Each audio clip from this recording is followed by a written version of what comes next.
حضرت عثمان خیر آبادي رحمه الله دا یو ډېر غټ بزرګ تیر شوی دی. د ده یو دوکان و، نو ده چې به کله ګاټ لاړ او دله به دیسي پیسې ورکړې. په هغه زمانه کې د سپینو زرو کمې او د چاندۍ چې کمې سکې وي هغه ټیم کې به هغه چلېدلې. نو ده خواله چې به څوک لاړ او دله به پیسې ورکړي، ده ته پته لګېدله چې دا دیسي پیسې وي.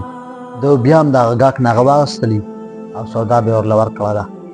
ټول عمر ده دا روټین و چې ده به په دیسي پیسو باندې هم خلکو له سودا ورکوله.